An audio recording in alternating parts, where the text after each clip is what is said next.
Channel को subscribe, like और share करें। नोटिफिकेशन पाने के लिए बेल आइकन। आपने बहुत अच्छा दोहराया, अपने लिए एक बार जोरदार तालियां बजाएं।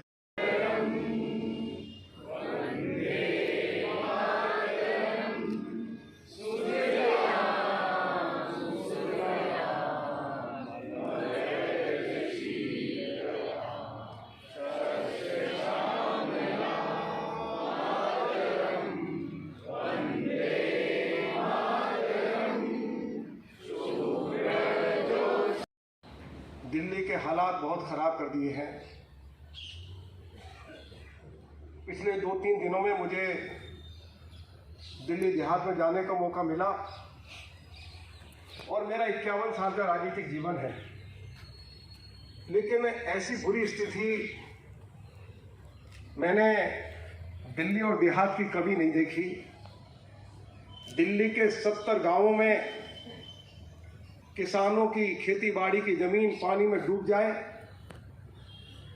सैकड़ों करोड़ रुपए का नुकसान हो जाए, धान की फसल बर्बाद हो जाए, सब्जी की खेती बर्बाद हो जाए और 2-2.5 महीने के बाद जो गेहूं की फसल किसान को लगानी है वह लग ना पाए।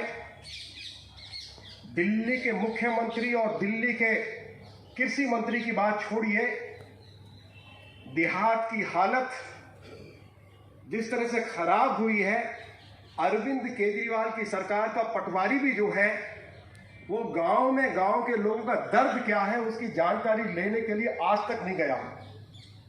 मुझे किसान मोर्चा के अध्यक्ष श्री विनोद सहरावत जी के साथ देहात में जाने का अवसर मिला है। पूरे देहात पूरी तरह से बर्बाद कर दिए हैं। एक तरफ तो देहात में कोई स्कूल और कॉलेज नहीं खुला, लोगों को स्वच्छ जल उपलब्ध नहीं हो पा रहा है, लाल डोरा नहीं बढ़ाया गया, ट्रैक्टर जो है आज उसको कमर्शियल व्हीकल घोषित कर दिया गया है, किसान की जमीन एक्वायर की जाती है तो उसका मुआवजे की राशि नहीं बढ़ाई गई, कोई कॉलेज नहीं खोला गया, कोई पार्क नहीं बनाया गया, कोई स्पोर्ट्स कॉम्प्लेक्स नहीं बनाया गया। एक तरफ तो ये देहात की हालत है और दिल्ली की हालत आप देख रहे हैं। थोड़ी सी बरसात हुई, पूरी दिल्ली जो है वो पानी में डूब गई। दिल्ली एक बार नहीं 1 दर्जन बार अरविंद केजरीवाल की सरकार के रहते हुए दिल्ली डूबी है और उसका कारण क्या है? लगभग 250 करोड़ रुपया दिल्ली के जो पीडब्ल्यूडी के नाले हैं उनकी सफाई के लिए इन्होंने रखा। टेंडर बुलाए गए, टेंडर कॉल किए गए, लेकिन एक पाई पैसा जो है वो नालों की सफाई पर खर्च नहीं हुआ। वो मुख्यमंत्री अरविंद केजरीवाल और उनकी मंत्रियों और उनके अधिकारियों के जेब में वो पैसा चला गया। अगर ठीक से नालों की सफाई होती तो दिल्ली डूबती नहीं। आज एक तरफ बरसात होती है तो दिल्ली डूब रही है, लोगों को पीने का पानी नहीं मिल रहा है। WHO ने कहा है कि दिल्ली दुनिया की सबसे ज्यादा पॉल्यूटेड राजधानी है। आज हमको सबसे ज्यादा प्रदूषित राजधानी का तगमा जो है वो किसी राजनीतिक पार्टी ने नहीं दिया है, वो WHO ने दिया है। देश का सुप्रीम कोर्ट आज कह रहा है कि दिल्ली सरकार के अस्पतालों की हालत बूचड़ खाने से भी ज्यादा बदतर हो गई है। आज दिल्ली में जो सीनियर सिटीजन्स हैं, जो गरीब लोग हैं बेचारे, जिनकी उम्र 60 साल से ज्यादा है, चाहे वो पुरुष है, चाहे महिला है, चाहे वो किसी जाति और धर्म से संबंध रखते हो, आज उनकी पेंशन जो है बंद कर दी गई है। आज जो लोगों को पीने का पानी या तो मिल नहीं रहा है, जो उपलब्ध कराया जा रहा है वो गंदा पानी लोगों को उपलब्ध कराया जा रहा है। आज लोग कैंसर से पीड़ित हो रहे हैं, किडनी खराब हो गई, लीवर खराब हो गए। आज दिल्ली के अंदर पिछले 7 सालों में जब से अरविंद केजरीवाल की सरकार आई है, कोई स्कूल नहीं खुला, कोई कॉलेज नहीं खुला, कोई हॉस्पिटल नहीं खुला, कोई बरातघर नहीं बना, कोई स्पोर्ट्स कॉम्प्लेक्स नहीं बना, कोई फ्लाईओवर नहीं बना, कोई ऐसा कोई काम नहीं हुआ जिसके लिए ये कहा जा सके कि अरविंद केजरीवाल ने पिछले 7 सालों में दिल्ली को कोई ऐसा कोई तोहफा दिया हो जिसको दिल्ली के लोग भविष्य में याद करें या आने वाली पीढ़ियां याद करें। आज पूरी तरह से दिल्ली बर्बाद हो चुकी है।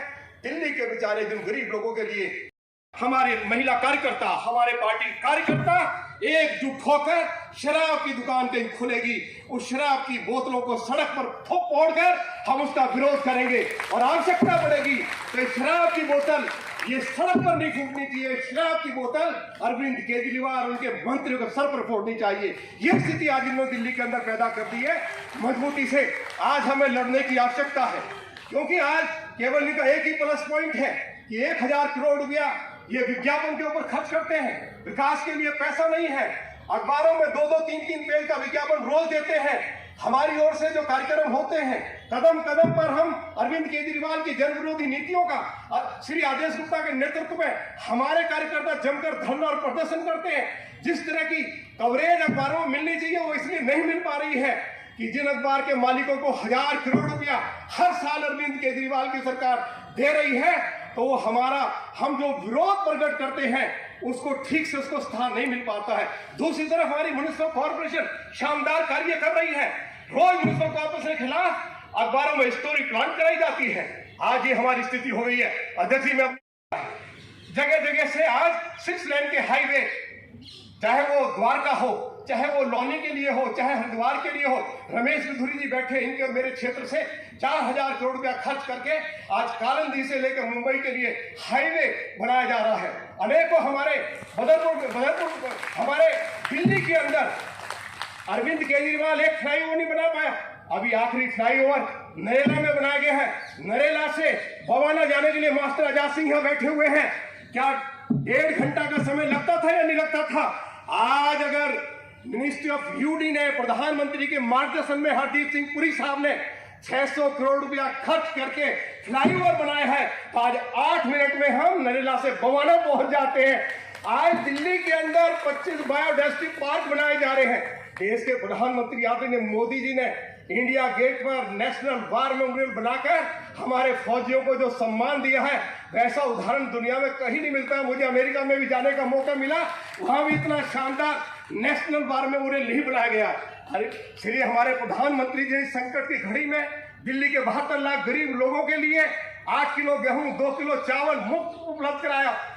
दिल्ली के इस लुटेरे मुख्यमंत्री को लानत भेजना चाहते हैं कि उन्होंने इस दिल्ली को पूरी तरह से बर्बाद करके रख दिया है। मैं इन्हीं शब्दों के साथ मैं दिल्ली प्रदेश के अध्यक्ष श्री कर भारतीय जनता पार्टी दिल्ली प्रदेश को रिपोर्टिंग करने का जो दायित्व हमारे अध्यक्ष ने आपको दिया है, आप सभी कार्यकर्ताओं को इस प्रांगण में स्वागत है। भारतीय जनता पार्टी ने वहां जाकर किस विषय रखना है, कैसे विषय रखना है, किस प्रकार की आपने वहां पर जाकर बोलना है, ये सभी विषयों को लेकर ये जो प्रभारी पीछे बैठे हैं इनकी और मोर्चा अध्यक्ष और प्रकोष्ठों के अध्यक्ष के नेतृत्व में वरिष्ठ कार्यकर्ता बैठकर एक टॉकिंग पॉइंट तैयार किए। जिनकी हाथ में टॉकिंग पॉइंट आ गए हैं वो एक बार हाथ खड़ा करिए। लगभग सभी के पास आ गए हैं। अब यहां बैठे बैठे इसको बहुत बहुत धन्यवाद आदरणीय सिद्धार्थन जी। सिद्धार्थन जी ने बहुत विस्तार से इस अभियान के विषय में हम सबको बताया है। अब मैं सीधा आदरणीय प्रदेश अध्यक्ष जी से निवेदन करूंगा, जिनके नेतृत्व में ये 15,000 बैठकें, जिनके संचालन में कुशल नेतृत्व में 15,000 बैठकें होने वाली हैं, आदरणीय आदेश जी हम सबको मार्गदर्शन करेंगे। आदरणीय आदेश जी, जोरदार तालियों से। आज इस समाज संवाद अभियान की शुरुआत की बैठक में मंच पर उपस्थित भारतीय जनता पार्टी के उपस्थित सभी मोर्चों के अध्यक्ष, जिले के अध्यक्ष, प्रदेश के पदाधिकारी है। जब हम अभियान की कल्पना करते हैं तो उस अभियान की गंभीरता भी हमें आती है।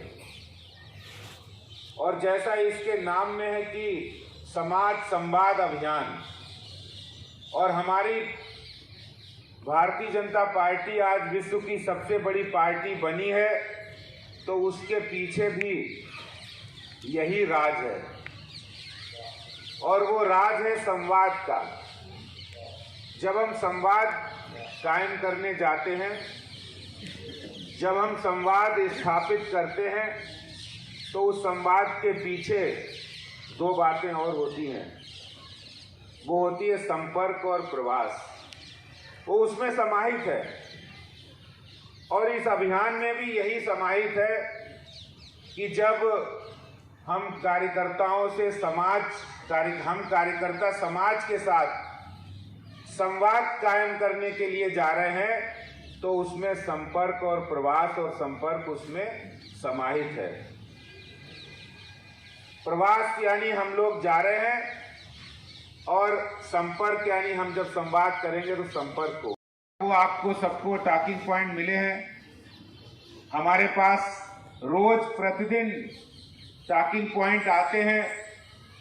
हम तमाम बैठकों में कार्यक्रमों में जाते हैं तो बहुत सारे हूँ कि मोदी जी ने जितनी योजनाएं चलाई हैं 2014 से लेकर आज उनके दूसरे कार्यकाल तक, जिसमें मातृत्व लाभ योजना है, बच्चों के लिए पोषण अभियान है, जो गर्भवती महिलाएं उनके लिए पोषण अभियान है, 6,000 रुपये उनके अकाउंट में जो आते हैं।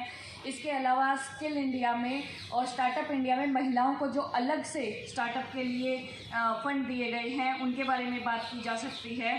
तो महिलाओं का एक अलग, महिला होने के नाते बता रही हूँ, महिलाओं का एक इतना बड़ा सेगमेंट है जिसके ऊपर एक पूरी किताब लिखी जा सकती है।